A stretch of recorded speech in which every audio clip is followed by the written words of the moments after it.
Hey, what's up, everybody? Welcome back to another NIKKE reaction. It has been quite a while. I've had a lot of other properties to get around to, but NIKKE is back, specifically with Beauty Full Shot Set Sail. This is one that Valnovala has been bugging me about in the comments consistently for about 2.5 weeks now, and I've read every single comment, I've seen every single one, but I've just been waiting for the ability to get back to NIKKE stuff, and this is the song they want me to get to. There is another one that they want me to get to as well, in addition, but I can only do the one today. But if people want me to get to the other one, which is Juvenile Days theme song, by all means let me know in the comments below, and without further ado, let's go! Ooh, ooh, hello.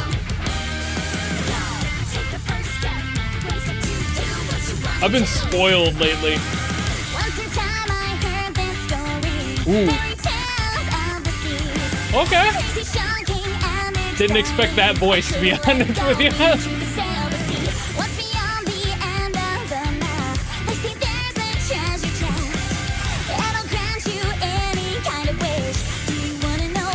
I thought it was going to sound completely different with the vocal at the beginning.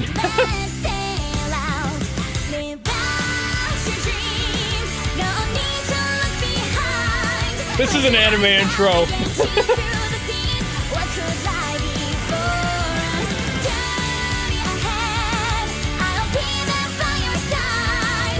Which One Piece opening is this?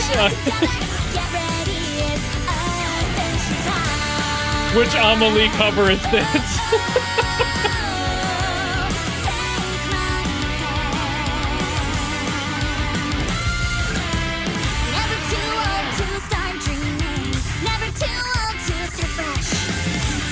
Loving the energy on this one, absolutely.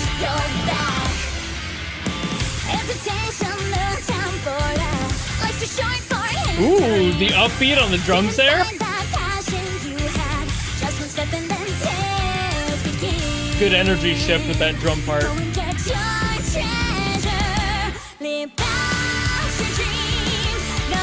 This chorus is really fun.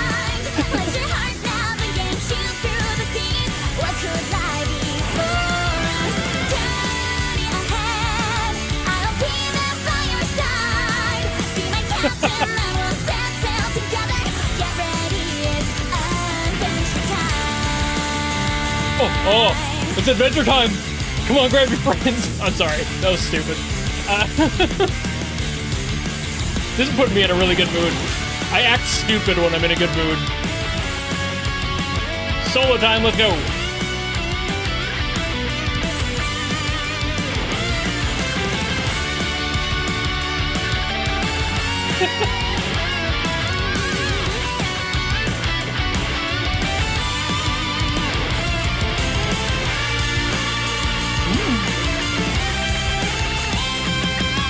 Great bridge.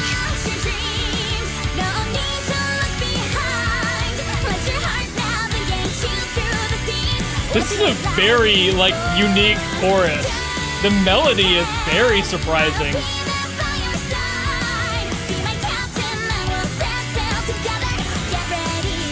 The choice of notes is very much not super standard. Kind of refreshing to hear something that's not keeping it, exactly on the grain, you know?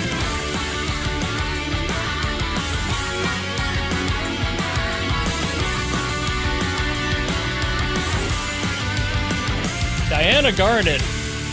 All right, with the vocals, okay. Dude, that was an absolute blast. But let's find out exactly why, shall we? All right, so I want to get the stuff that's probably going to be a little bit more controversial out of the way right off the bat. Diana's voice is great. I actually did go listen to more of her work between the end of the song and now, and her voice is great. In Japanese, it's better. I said it. I said it. I like her tone. She's got great tonality. It's just that the pinchier, more nasally sound does not fare nearly as well in English as it does for Japanese. I feel like she's able to set her vowels a lot better in that respect, and for English, it's just a little bit too pinchy, and that's just something that's never landed quite fully correct in my ears. It's not necessarily bad. I don't want it to sound like I hate this. She sings it beautifully either way. It's just not a sound I expected, especially when it started with that little spot at the beginning where she was more chanting than anything, and I could hear more of that fullness in her voice. And I was thinking, oh, it's going to be like right in that area, that vocal area. And that's what I heard in the other songs she has done in Japanese, is more of this neutral, not quite as nasally spot in her voice that I think just sounds in general better.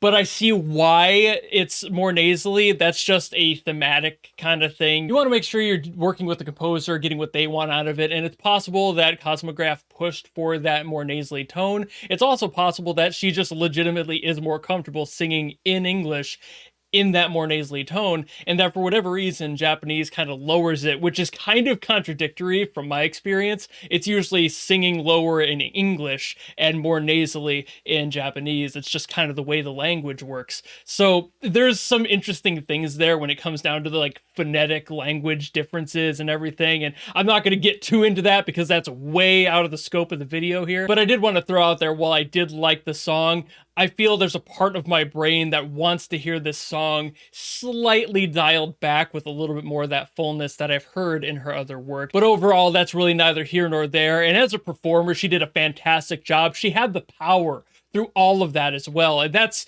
for something that sounds so nasally, is insanely difficult to do. That requires so much air control and breath control, and that alone makes me like applaud her for the skill there. She's not a bad vocalist. It's just a stylistic approach that I was not anticipating, and it ended up kind of confusing me for a second. But then as the song kept going, I completely forgot to care, and I was way more into it. It took maybe to the first chorus before I had completely forgotten about that judgment at all, and I was just enjoying myself. So that speaks volumes about her as a performer. The fact that I was a little off-put at the start and stopped caring almost immediately. That's a great performer right there. Moving on to music theory stuff, this song is in D major, which is a very bright, happy chord, happy key. I love it, and it sounds very inviting. That's great for this song, which is exactly that energy. This entire progression is pretty simple, just...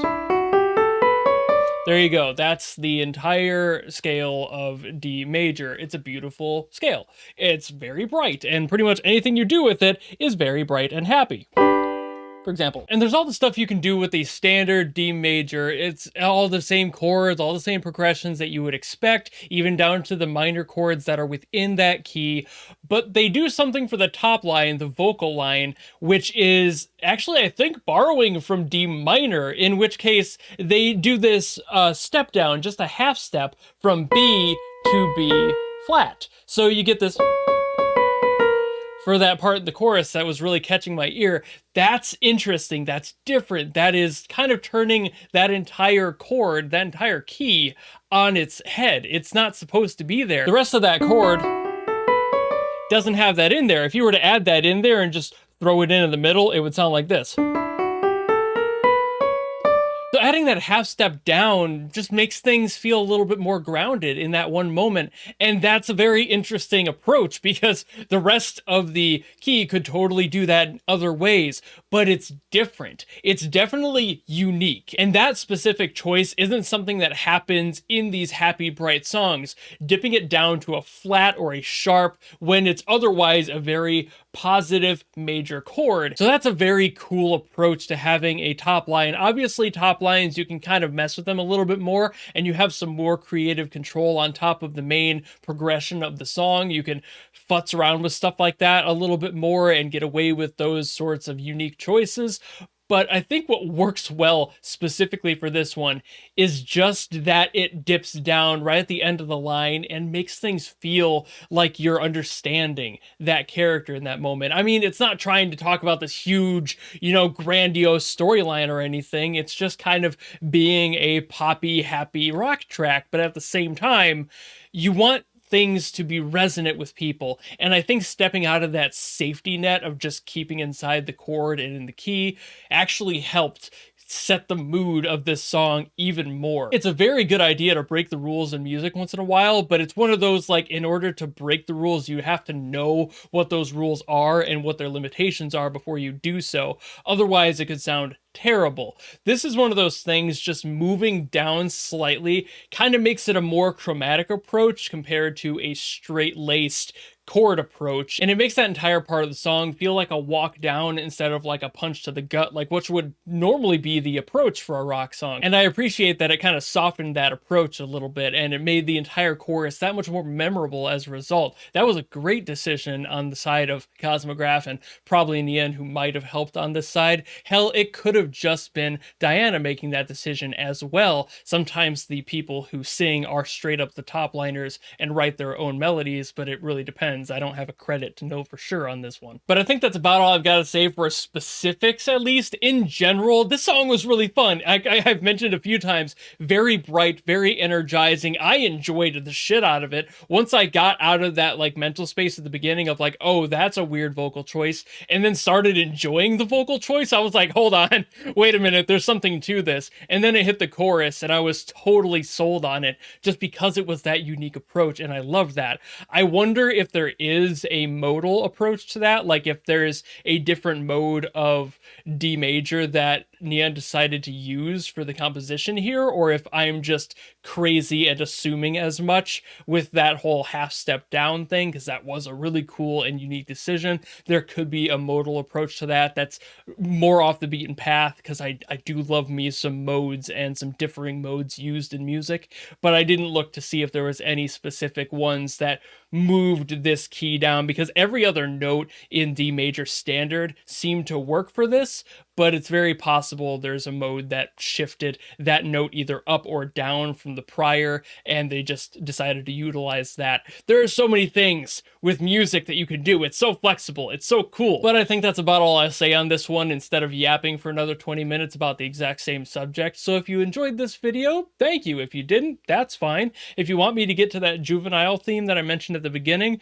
let me know down below. Or if you have any other song you want me to get to, let me know down below, and I will do my best to get to it as always. And of course, otherwise, if you enjoyed this video and you want to follow me for future uploads, you know how to do all that, and I will see you all in the next video. Goodbye!